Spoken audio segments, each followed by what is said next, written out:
tapat, matatag at maaasahan balitang tama at totoo lamang dito sa Pilipinas Network. Magandang araw sa ating mga kababayan sa Pilipinas at sa buong mundo. Huwag kalimutang pusuan ang video, sumubaybay at pindutin ang patingaw upang lagi kayong updated sa balita. Simulan na natin. Isang makasaysayang paunang kasunduan ng opisyal ng naitala upang formal na wakasan ang giyera sa pagitan ng Estados Unidos at Iran. Kasabay nito, ipinag-utos na rin ni US President Donald Trump ang agarang pagpapatigil sa naval blockade sa Strait of Hormuz. Ang hakbang na ito ay nagbigay ng malaking ginhawa sa buong rehiyon ng Gulf at sa pandaigdigang ekonomiya matapos ang mahigit 3 buwang matinding sagupaan na yumanig sa mundo. Bagamat hindi pa inilalabas ang buong detalye ng kasunduan, ipinahiwatig ng Iran na hindi magsisimula ang pagpapatupad nito hanggat hindi ito formal na nalalagdaan. Ayon sa bansang Pakistan na siyang nagsisilbing pangunahing tagapamagitan sa hidwaan, ang formal na paggawad ng lagda ay nakatakdang ganapin ngayong darating na Biyernes sa Switzerland na inaasahang magpapalawig sa umiiral na tigil putukan. Layunin ng gaganaping pagpupulong sa Switzerland na bigyan ng sapat na panahon ang mga negosyador na lutasin ang mga sensitibo at komplikadong isyu, kabilang ang kontrobersyal na nuclear program ng Iran at ang mga kaakibat nitong parusang pang-ekonomiya o sanctions. Sa ngayon, wala pang opisyal na pahayag ang Israel. Nakasama ng Amerika sa pagsisimula ng giyera noong Pebrero 28, ngunit nananatiling nag-aalinlangan. Sa kabila ng mga natitirang araw para sa pinal na negosasyon, naramdaman na sa buong mundo ang hangin ng kapayapaan at ginhawa. Sa kanyang social media account, binati ni Pangulong Donald Trump ang lahat at sinabing ganap niyang pinahihintulutan ang libreng pagbubukas ng Strait of Hormuz. Kasabay nito ang utos na tanggalin ang naval blockade ng Amerika na ipinatupad noon bilang ganti sa pagkontrol ng Iran sa mahalagang daan ng tubig. Gayunpaman, nilinaw ni Trump na ang Strait of Hormuz ay hindi pa tuluyang bubuksan hanggat hindi natatapos ang seremonya ng lagdaan sa Biyernes. Bago ito, sinabi ng Amerika na luluwagan nito ang blockade sa mga daungan ng Iran kapag nagbukas na ang kipot. Papayagan din nilang makabenta muli ng langis ang Iran upang matulungan ang lugmok nitong ekonomiya, kapalit ng kooperasyon sa mga tuntunin ng kapayapaan. Kinumpirma naman ni Deputy Foreign Minister Kazem Garibabadi ng Iran sa kanilang pambansang telebisyon ang pag-iral ng kasunduan. Ngunit binigyang diin niya na walang gagawing hakbang ang Iran hanggat hindi napipirmahan ang dokumento sa Biyernes. Idinagdag pa niya na ang kasunduang ito ay bunga ng masusing pakikipag-usap sa Qatar na isa ring mahalagang tagapamagitan na nagtulak upang magkaroon ng diplomatikong solusyon. Ayon sa mga ulat, umalis na ang mga diplomatikong kinatawan ng Qatar mula sa Tehran matapos ang 17 oras ng walang humpay na negosasyon. May mga nakatakda ring hiwalay na pagpupulong ang bawat panig sa Doha ngayong linggo upang ihanda ang pinal na balangkas. Ang hakbang na ito ay itinuturing ng United Nations bilang isang kritikal at napakahalagang hakbang tungo sa mapayapang resolusyon ng matagal ng digmaan. Unang inihayag ng Pakistan ang kasunduan matapos ang isang araw kung kailan inatake ng Israel ang katimugang bahagi ng Beirut upang tugisin ang Hezbollah na sinusuportahan ng Iran.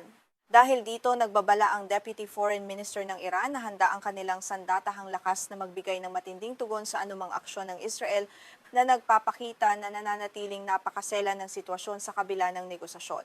Inihayag ni Pakistani Prime Minister Shehbaz Sharif na idineklara ng magkabilang panig ang agaran at permanenteng pagtatapos ng mga operasyong militar sa lahat ng dako, kabilang na ang labanan sa Lebanon.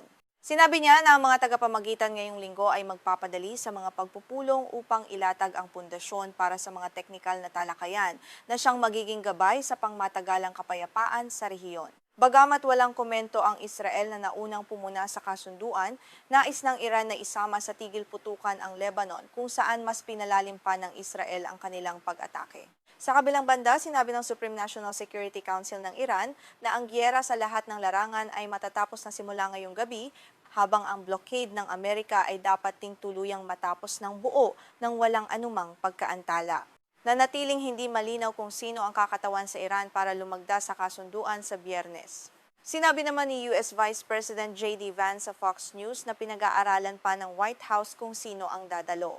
Inihayag niyang plano niyang pumunta roon, subalit may posibilidad din na mismong si Pangulong Donald Trump ang magtungo sa Switzerland upang personal na saksihan ang makasaysayang pagtatapos ng digmaan sa gitnang silangan.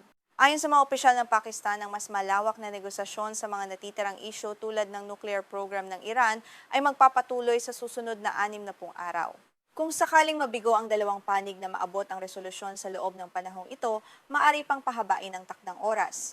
Ang kasunduang ito ay nagbabalik sa rehiyon sa dating kalagayan bago ang giyera, ngunit may libu-libong buhay na ang nawala sa labanan.